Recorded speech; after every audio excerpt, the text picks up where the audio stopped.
prepare to witness the most jaw-dropping, heart-racing showdown in Pokémon UNITE history.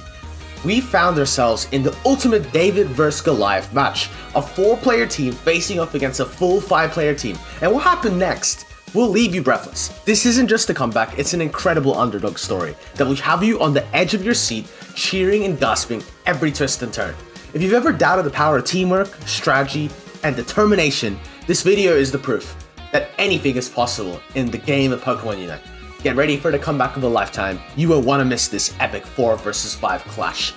So, a little bit of context. In this game, I'm playing in a trio queue with some good friends of mine, Lush and Robbie, which will be up on the screen, and out of nowhere, lightning strikes near where Robbie lives, and his internet short circuits. As you can see him, he's just clashing into the wall here. Now, all of a sudden, we're in a 4 vs 5 against some pretty good players, and they have a strong team. So this is how we're gonna pull through with this miraculous victory. So immediately, I recognize, hey look, this is a 4 vs 5, gotta make some adjustments, gotta make some changes here, and that means that we need to play the lane in a 1 vs 2. So I immediately stop contesting the middle minion, and we look to go and get some last hit secures. Luckily I'm against Lapras. Lapras doesn't have the best secure here, and I'm playing Mew. Mew has a pretty decent secure with Electro Ball and Light Screen. So I focus on trying to get these minions, because it's gonna mean more often than not, we're gonna have a good chance to go do something here. Now the Lapras does manage to get that minion from me, sort of put me a little bit here in a bit of a bind. That's okay. I remember, don't overextend. My job here is just to secure as many minions as I can, and just to live. Being a bit cheeky here, cheeky-breaky, you know? But yes, if you're playing a lane in a 1 vs 2, focus on farming. Don't overextend, you know, remember the timers. The jungler can come gank. This can turn really bad for you if you allow them to score a lot of points for free on your base, because they're gonna break that. Now, the beast spawn, I try to get some. Not gonna go too crazy. If they want all of them, they're gonna get all of them. It's just a 1 vs 2 situation. Once again, I am saying to you guys, it's really important to keep in your mind that more often than not, the person doesn't want to AFK. Look at poor Robbie here. He's stuck in the wall. He's out of our Discord call. There's nothing he can do to let us know that not to give up.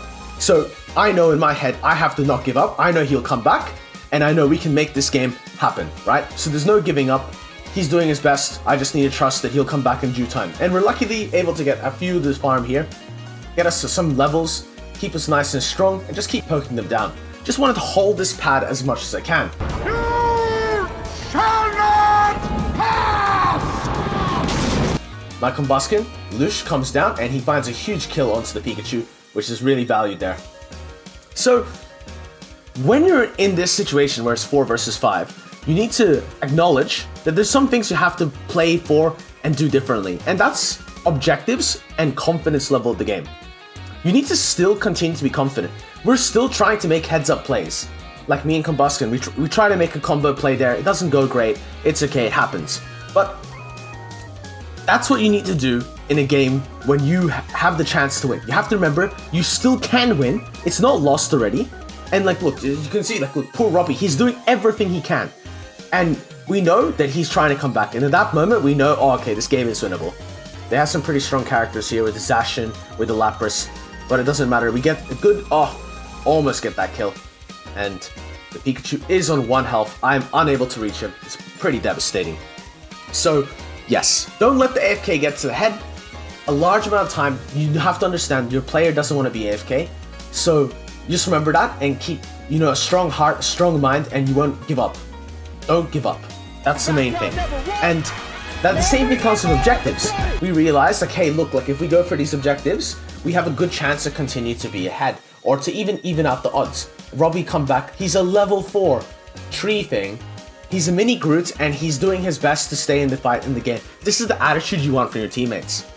You don't ever want to give up. You always want to go, and he's still lagging here. So that's exactly what this is all about. So, little intermission here. But if you're passionate about this game, as I am, and you want to stay updated on the latest tips, tricks, and epic battles in Pokémon UNITE, don't forget to hit that subscribe button and ring the notification bell. Join our community of Pokémon battlers on Discord as well. The link's in the bio, so you never miss a moment of our UNITE adventures. Together, we'll conquer Fea's Sky Ruins and achieve greatness in the world of Pokémon UNITE, as long as Timmy doesn't stop us. So, you have to understand that going into this 4v5, you're going to end up dealing with under-level teammates. You can see that Robbie was literally level 4 until only minutes ago, and now he has this moment where he's like completely disconnected, trying to fix up his internet.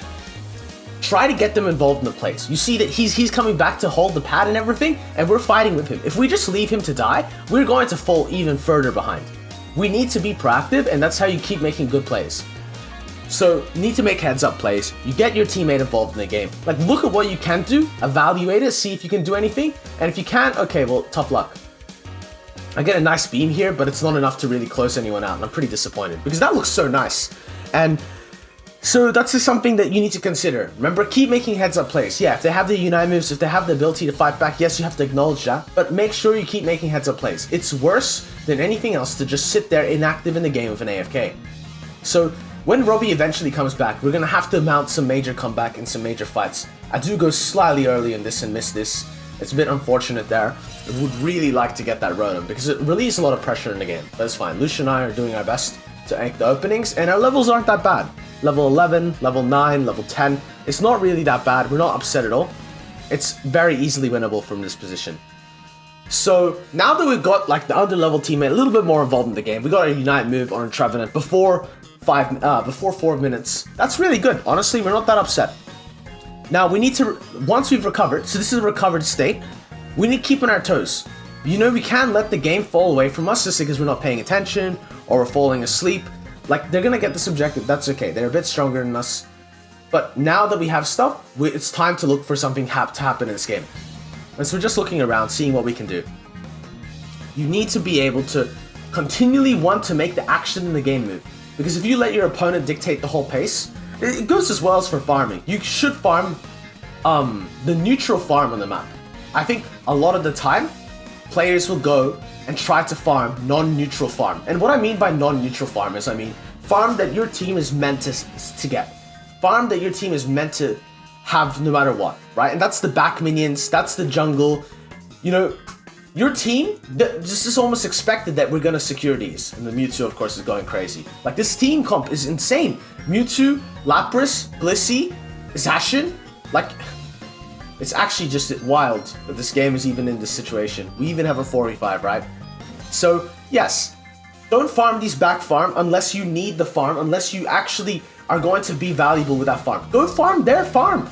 You know, contest the opponent. Make their game difficult. Don't let them off easily. Don't let them have a fun and good time. If you give the opponent everything on the map, they're going to take it and run you through. That's my biggest advice. It's all about not giving up. Back down, never what? Never give up! Let's go! It's about, you know, understanding, okay, look, in a 4v5 situation, we are going to be slightly behind. We're going to have to make greedier plays to make up for it. And we're making this push. It's working out. This is really good. If we get this score, it's super, super, super nice, and we're really happy about it. As you can see, we end up getting the scores. At the end of the day, we're really happy with this, and we actually even get the pick on the Pikachu too. I'm not the world's best Mew, so forgive the gameplay, but I like this character a lot. I think this is partially why we were able to make such a good play. Of course, between the team also really rallying behind. But now we're at 2 minutes 30. The game is a bit more of an even state. It's looking a lot more interesting than it was before. It was in a really rough patch, and now we brought it back. We're getting the final objective of the game, and oh, okay, Dragapult secures. What a heartbreak. As I said, guys, it's about to get very exciting, very interesting. You don't want to skip off this. 6 seconds till Rayquaza. Our team, we have 2 switchable Unites, and the way I mean this is like we have Blaziken Unite, and we have Dragapult Unite. These are not big AoE moves, so that's something you gotta keep in mind. If we have a big blast fight, like under 5 seconds, we're probably going to get thrashed. So we really want to do our best to delay this fight. If this fight isn't delayed, and okay, instantly the Mewtwo ultimate comes out, Zacian runs in, Blissey ult goes down, Eldegoss ult goes down, the Trevenant, he's actually still big, he's still fed, we're getting some beams off, we're getting targeted, okay. Pretty much our whole team is down, with none of their members down. I ultimate through, I try to get some space, some movement here, to see what I can do. And I have a room for a surf, a little bit cheeky here, and I run into the wall, hit 1000 damage, and I'm running away now. Everything is down to me. We have, our trio is alive, the Rayquaza's are half health, they're really running into us, and Robbie finds some incredible peel. To come back from AFK to that is insane. He stalls out the Zacian, Zacian's looking into the pit, I throw down the beam, it's all down to auto attack, and wow, Eldegoss gets it with the auto attack. Amazing, insanity, I can't believe it. They have Mewtwo, Blissey, Zacian, and it's over. It's all over. An Eldegoss auto attack, a dream, a 4 versus 5 with a team that unable to give up, unwilling to give up, and just perseverance. This proves the idea of Pokemon Unite, never give up, is a really good idea. It's a fun idea. It's a great concept. And yes, the other team's probably upset they lose this game. It's a bit upsetting. It's a bit depressing. But it happens, you know, and this is the games that you buckle up and you're like, okay, well, you know, they wanted it harder than us. They wanted it more, and they end up getting the victory. You know, this is the kind of game that does make you happy about Unite. You gotta, like, understand, you know, everyone has the role. Yes, we got wiped in the earlier fight, but we came back and we secured the Rayquaza. We were able to delay it, and Eldegoss stole over a pinch. A little bit of luck, of course. A little bit of, you know, funny feelings, you know, a little bit of RNG there, yes, for sure. But were we able to win? Yes, and that's go back to the point. Never give up. Of course, I know Robbie's gonna come back, and even without knowing that, I always try my best to remain cool-headed in these tough games, because epic wins like this make me love Pokemon Unite. So we just witnessed an astonishing feat, a draw-dropping 4 versus 5 victory that proves teamwork and determination can overcome any odds in Pokemon Unite. If you've enjoyed this heart-pounding adventure as much as I did, make sure to show your support and smash that like button if you're on the edge of your seat during this epic showdown. But the excitement doesn't end there. For more Unite battles, expert tips, thrilling victories, be sure to sub and ring the notification bell so you won't miss a single moment of the new Pokemon Unite adventures we're going to have. Your support fuels the journey and inspires me to continue bringing you the very best Pokemon Unite content. And before we part ways, we'd love to hear from you in the comment section. Tell us about what your most unforgettable Pokemon Unite match has been, and your thoughts on today's Pokemon Unite victory. Your feedback and stories are going to keep our community thriving. I'll see you next time, guys.